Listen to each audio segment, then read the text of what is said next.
Okay, in this class we will discuss about systems and some basic properties of the systems in continuous time and discrete time. Okay, when you have defined a system is basically a device which is used to process a signal. Okay, so physical systems, you can say they are the interconnection of the devices or the components or interconnection of various subsystems. Okay, and in any system in general, you can say that a system, it can be taken as a process in which input signals, they are transformed by the system or cause the system to respond in certain way, resulting in other signals at output. Okay, so you have some input signal, you pass this signal through a system, you have an output signal in case of continuous time. Okay, in case of discrete time, you have xn, and then you have a discrete time system, and your output is also discrete time. Okay, so this is continuous time system. Okay, this system is basically a physical device which is interconnection of various components or subsystems or devices. Okay, when you have classified the continuous and discrete time systems, we had made it clear that a discrete time system or any digital system, it is not necessary that this system should be a interconnection of components or a hardware. It can be a DSP processor also. Okay, so you have many examples of systems ranging from the signal processing, or you can say in communication, in electromechanical motors, in automotive vehicles. Okay, in autopilots, your chemical processing plants. There are so many examples you can take. Or in image processing, there are so many image enhancement systems and other systems. Okay, so like in suppose you can take one example like in audio systems, or you can say the hi-fi audio systems, which are used to basically reproduce the recorded audio signal. You may have a system which is used to, you can say, the process the frequencies, the different frequencies in the signal. Okay, so you have one signal which is an audio signal. Okay, so either you feed it directly to your amplifier and your sound will be reproduced. Okay, otherwise what you can do is that you can have a two-way speaker system in which you pass this audio signal through two different filters. One may be a high pass filter, another may be a low pass filter. Okay, so the output of this filter is now given to one speaker, loudspeaker, and the output of this is fed to another loudspeaker. Okay, so the low frequencies and the high frequencies, they are basically first separated using a filter network. So this filter network here is nothing now, is the basic example of a system. Okay, so the low frequencies, they are fed to a speaker which we basically called as woofer. Okay, and this is your tweeter. So this system, it gives a more, you can say, precise reproduction of the original recorded sound. Or even you can have a three-way speaker system, so you can process, you can filter out the low frequencies and the high frequencies, and then you have a separate filter for mid-range frequencies.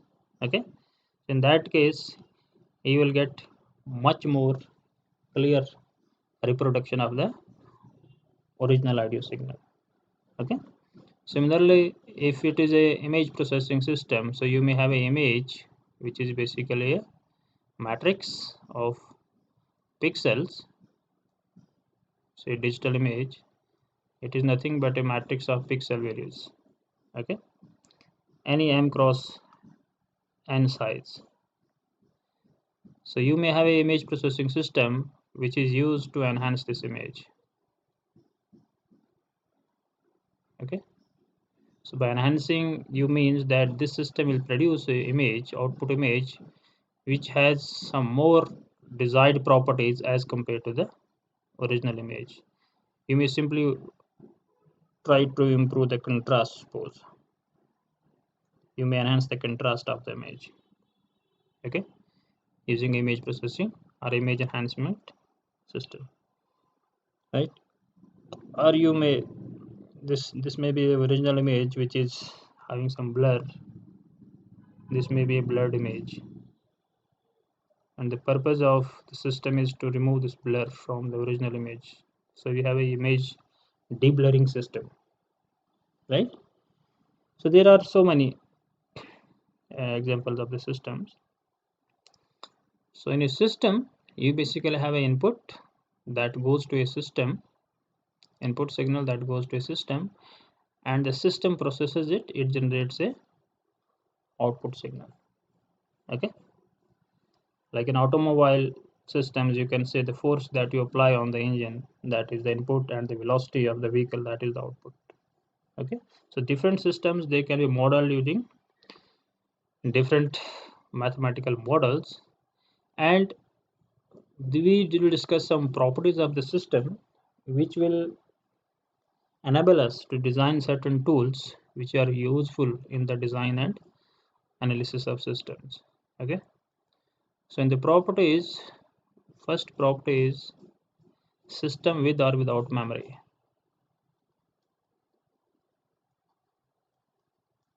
System with or without memory, or you can say memoryless system. Memoryless system. Okay, so a system is said to be memoryless if the output of the system at any time, it depends upon input at that time only. That system is called as a memoryless system. Okay, it means if you have input output relation, yt is the transformation of xt. This transformation can be an equation. Okay, so generally we denote this like this. We have input to a system, the output yt is taken as the transformation of xt. So if the output of the system at any particular time, it depends upon input at that time, then the system is called as memoryless. Otherwise we say that the system has a memory. Okay, like suppose if I take y of t is equal to x of t plus 1 maybe.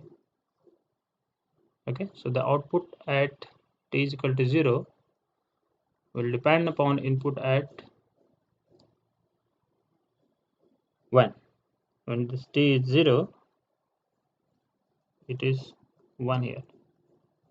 Okay, so this is not a memoryless system. Okay, similarly you can take suppose y of n is equal to x of n minus 1 delay unit. This is not also a memoryless system because it depends upon the previous samples of the input. So at any sample n, the input, you must have the information about the input at x of n minus 1. Okay, If you write y of n is equal to suppose x square n or xn whole square, you can write like this. This is a memoryless system, okay? Because the output at any time n depends upon input at that time only, right? Similarly, if you say the voltage across a resistor, which is equal to the current into R, so the voltage at any time depends upon a current at that time only. So resistor you can say it is a memoryless element. But if you take a voltage across a capacitor, it is given by this equation minus infinity to t I tau d tau. So this is not a memoryless system, okay? Because the output at time t depends upon all the values from minus infinity to up to that time t.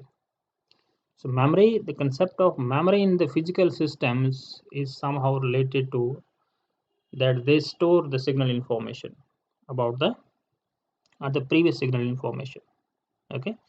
And in continuous time system or analog systems, this information is generally stored in the form of energy, okay? Like the capacitor stores the charge, okay? So the storing of the charge in the capacitor is nothing but associated with the concept of memory, okay? In discrete time systems, when you have the concept of memory, so by memory in discrete system we means we use basically the store registers for that, okay? Like in digital electronics, when you study, we have flip-flops, you have shift registers. So when the clock pulse comes, these elements, the data in these storage elements, it is basically shifted with every clock pulse. So in memory systems, which in system discrete system which has memory, the memory is basically all the signal information is already stored in your memory devices, okay? And in continuous time systems or analog systems, when you say there is some system which has some memory, it means there is some sort of energy storage, okay? So this is one classification of systems, whether it is memoryless or without memory. So if it is memoryless, it means the output of the system at any particular time will depend upon the input at that time only, not on the past inputs, not on the future inputs, okay? Then you have second classification, invertible systems, invertible and non-invertible,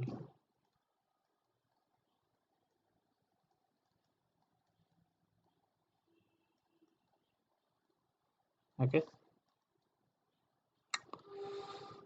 So a system is said to be invertible if distinct inputs they generate or they produced distinct outputs. This is how you define a invertible system. If distinct or different inputs they produce different outputs, you say the system is invertible.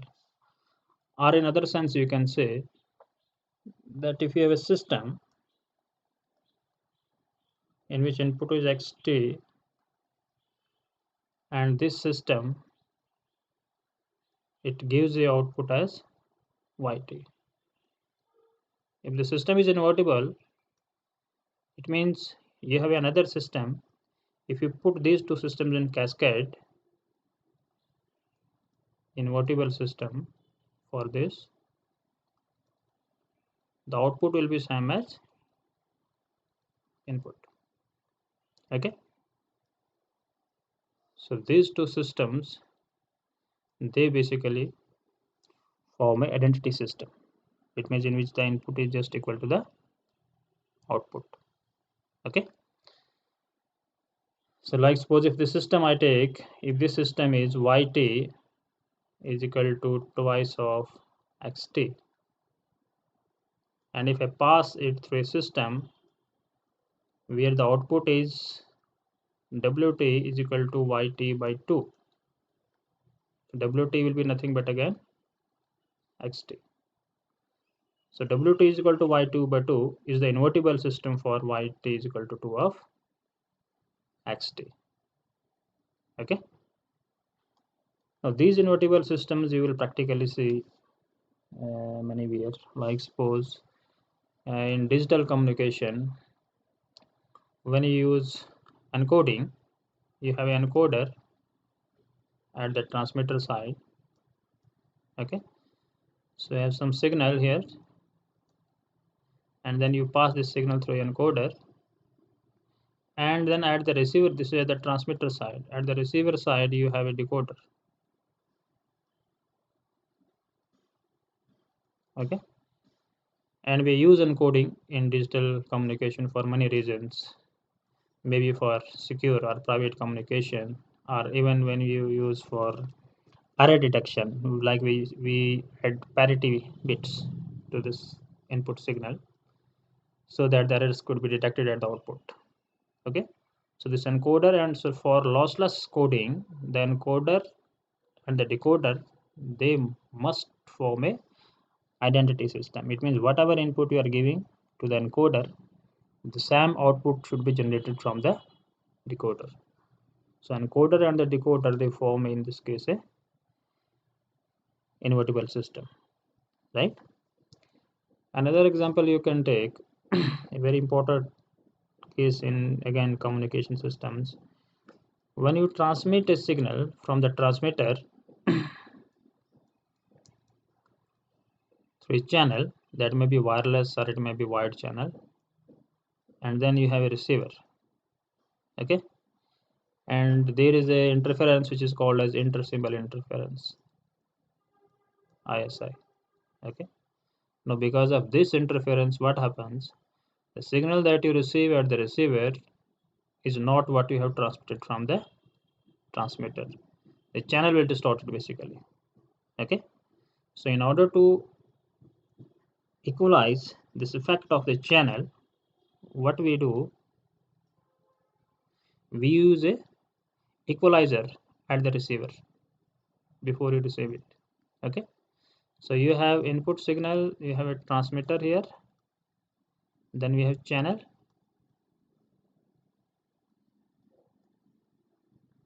and then we have receiver, and before receiver you have a channel equalizer, and then your receiver. Okay, now what is the purpose of this equalizer? The purpose of the equalizer is to form an inverse system that of the channel.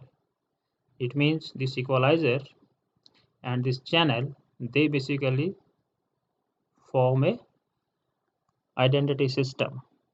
Okay, so the response of this equalizer must be inverse of this channel, so that when these two systems, they are connected in a cascade, the output at the receiver will be the same as what you have transmitted from the transmitter.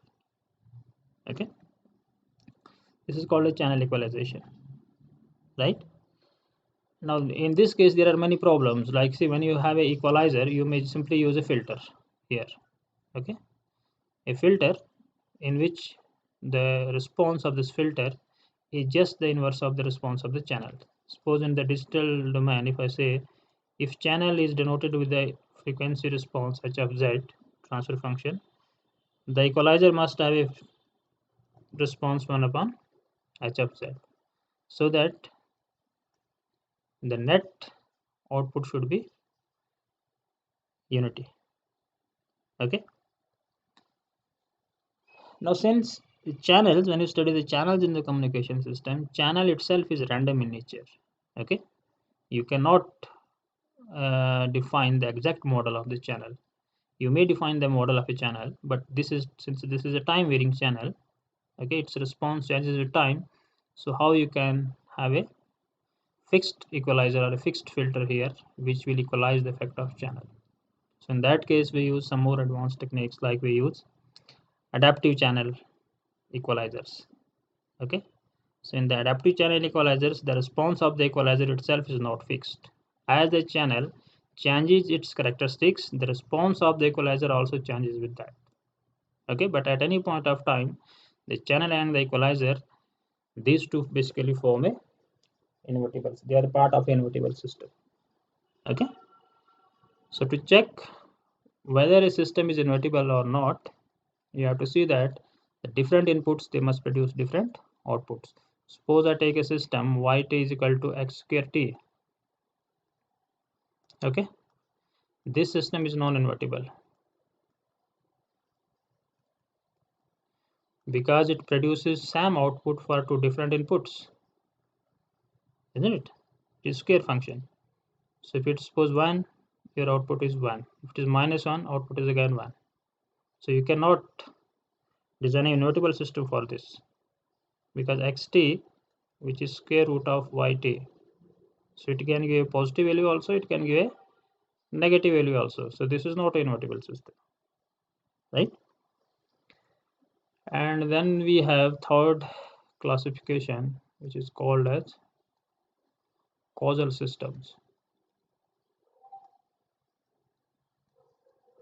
Okay, so causal systems are those systems in which the output of system, it depends only on past and present values of input. Okay, it should not depend upon the future values of the input. That is called as a causal system. So any system which is memoryless, by default it will be causal, because in memoryless it depends only on the present input. In the causal system, it can depend upon the present as well as the past inputs, but not on the future values of the input signal. Okay, so you can say the causal systems, when the signal itself is a function of time, so practically all the systems in the real time, you can say they have to be causal if the signal itself is a function of time, because you cannot see what will be the value of the signal in future.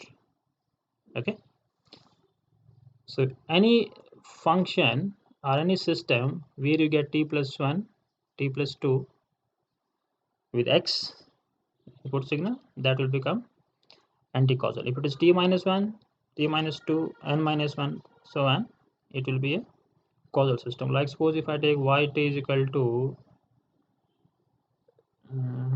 maybe xt into cos of t plus 1, whether this system is causal or not. This is a causal system because the output yt depends only on input at that time xt only there.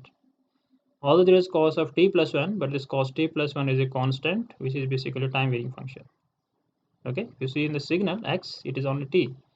If you write yt is equal to x of t minus 1, this is again causal. Okay, because the output depends upon only the past values of the input, t minus 1, this is the past value. If it is t plus 1, then it is not causal. It depends upon the future values. Okay, so causality property of the system, it simply defines that if the output depends upon the input at that time or on the past inputs, then it is causal. If it depends upon the future, it is not causal. Okay, I can take yt is equal to x of t square. This is a not a causal system because at t is equal to 2, it will depend upon x at 4. So it goes to future values. Okay, so practically you can say if the signals, they are the function of time, since you cannot assess what will be the future value of the signal, so you cannot practically implement non-causal systems in real time. But you can implement if the signal is already in the recorded form or in the offline processing. You can have non-causal systems also. Okay, or even this causality is not a constraint in other cases where the signal is not a function of time. Okay, like suppose in image processing, causality is not a constraint because when you have an image, which is an array of some pixel values. So anyway, when you do some image processing task, you have to apply some operation on these pixel values only. So there is no concept of time. Okay. So as a result, causality is not a constraint in image processing. Or in other domains of signal processing, like in metrology. Okay. If you have some parameter which is varying with respect to height, a function of height. So again, in this case, there is no constraint on causality. Okay. This because at any height you can take any height at any time, right? But when the signal itself is a function of time, in that case it is not possible to fetch the future values of the signal. So as a result, non-causal systems in real time, they are not practically possible. Okay. But in other systems where this signal itself is not a function of time, you can have non-causal systems. Means in that case causality is basically not a constant. Causality is not definable in that case. And then we have one more classification, that is time invariant. Time invariant and time variant systems.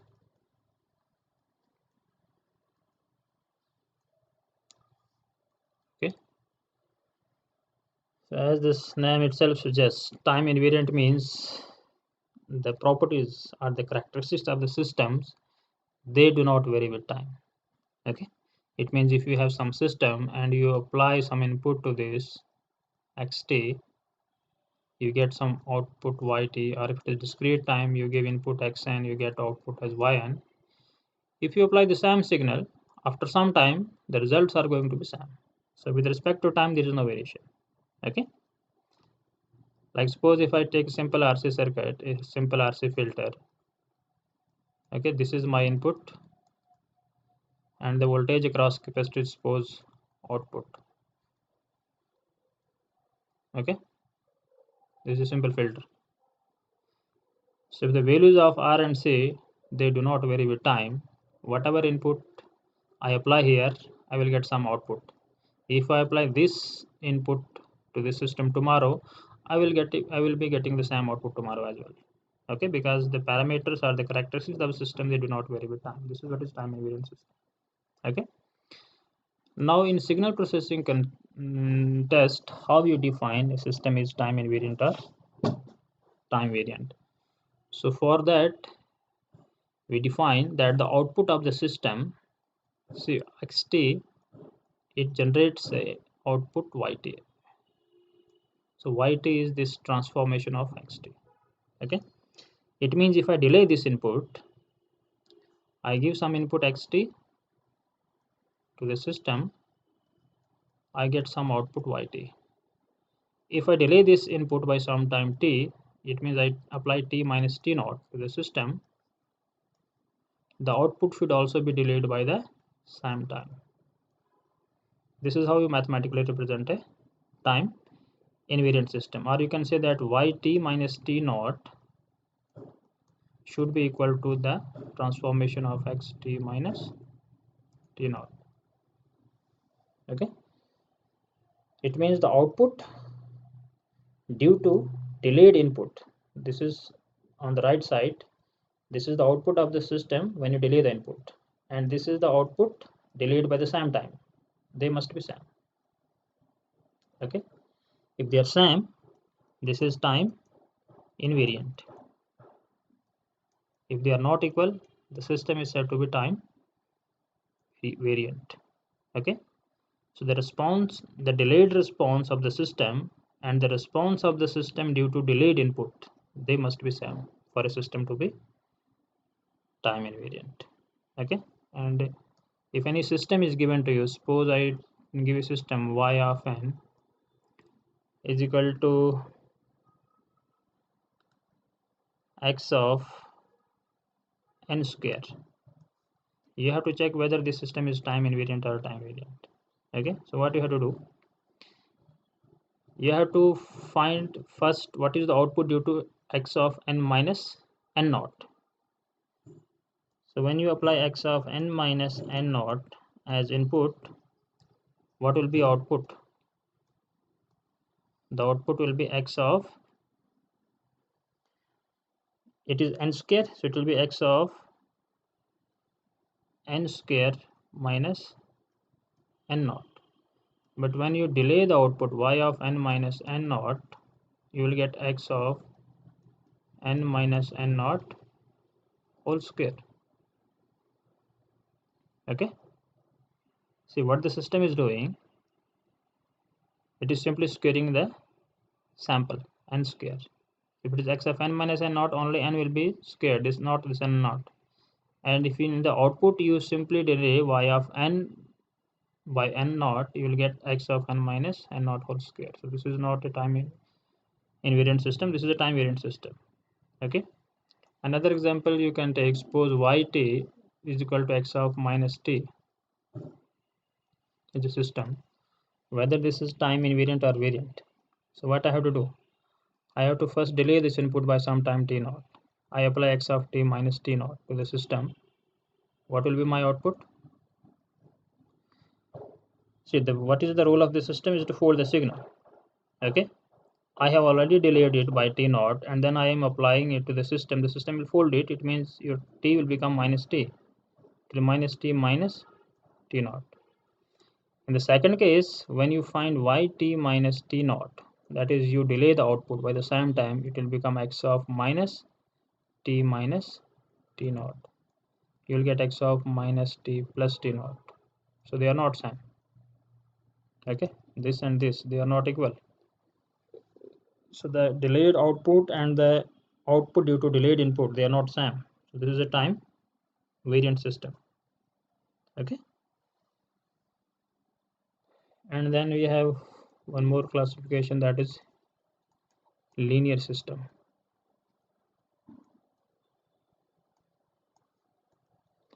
The system is said to be linear if it follows two properties. One is called as additivity, which says that the output due to x1t plus x2t should be y1t plus y2t, and the second is scaling property, or we also call it as homogeneity. That means a x1t, it must give your output as a y1t, or you can combine both these properties into a single property, which is called as superposition.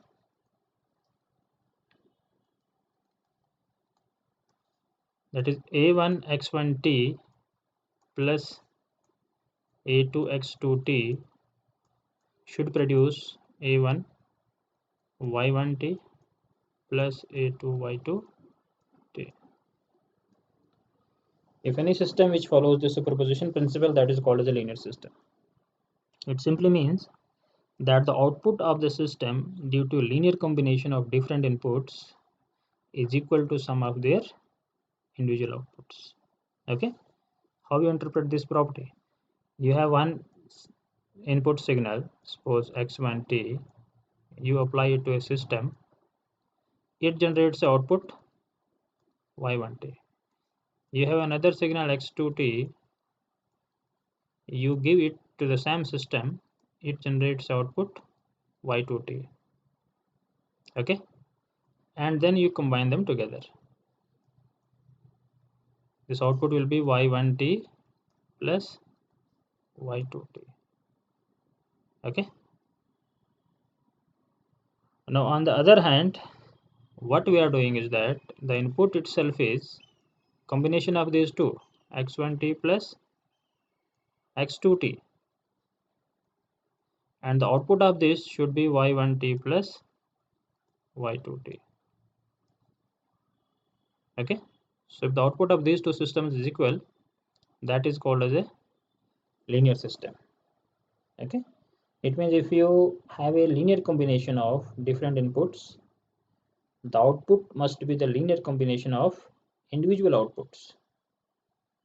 Okay, so if you give x1t, it produces y1t. If you give x2t, it generates y2t. But if your input is x1 plus x2, output should be y1 plus y2.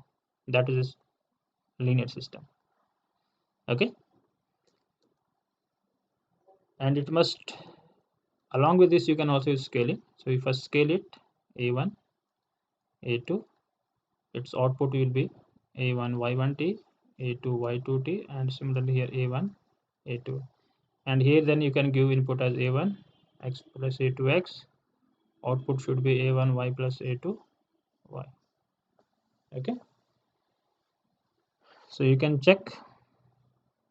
Suppose if I give you an example, y of n is equal to x of n plus 2 or 3xn plus 2, you have to check whether this system is linear or not. Okay, so what I do, I suppose first give x1 n as input, my output should be what, it will be y1 n is equal to 3x1 n plus 2. Then I give input as x2 n, it will give a output y2 n which is equal to 3x2 n plus 2, and then I give input as x1 n plus x2 n, linear combination of these two. What will be my output? It will be 3. Now x1 n will be replaced with x1 n plus x2 n and plus 2. So it will be 3x1 n plus 3x2 n plus 2. This is the output due to the linear combination. And if I simply add their individual outputs, y1 n plus y2 n, this will be 3x1 n plus 3x2 n plus, it will be 2 plus 2, it will be 4 here. So they are not equal. These two are not equal. So this is not a linear system. This is a non-linear system. Okay. So this is how you can check any system whether it is linear or not. In fact, I have just used here one property, that is additivity. If it fails in one property, it means even if it follows maybe scaling property, but still this system will be non-linear. Anyhow, if you have to check if this additivity property is valid, then you have to check also scaling property. Okay, it must satisfy both the properties. Then you can verify that the system is linear or non-linear. Okay, so we have discussed the 4 properties. One is memoryless system, in which the output at any time depends upon the input at that time only. Then you have invertible and non-invertible systems. If distinct inputs, they produce distinct outputs. And then you have causal system, in which the output depends upon present and past only, not future. Okay, and then we have time invariant systems, in which the output due to the delayed input and the delayed output, they are same. Means y of n minus n naught or t minus t naught is equal to transformation of x of n minus n naught. This is what is called as a time invariant system. And finally we have the linearity property. The system is said to be linear if a linear combination of different inputs, it generates or it is equal to the linear combination of their individual outputs. That is called as a linear system. Okay, so you have a question for this class, that suppose I take a system yt is equal to t square x of t minus 1. Okay, you have to check whether this system is linear or non-linear, whether this system is time invariant or time variant, whether this system is memoryless whether this system is causal. Okay, and one more property is there that I have not discussed. It is, we will discuss on that in more detail later, which is called as stability. Okay, a system is said to be stable if it generates bounded output for bounded input, which is called as Bibo stable. Okay, it means if you apply a finite input to the system, its output must also be time bounded or finite. That system is called as stable system.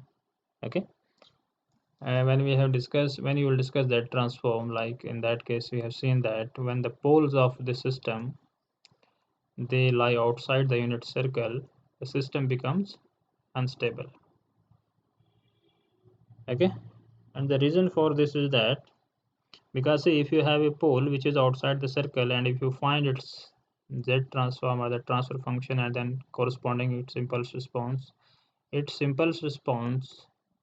will increase with time for such system.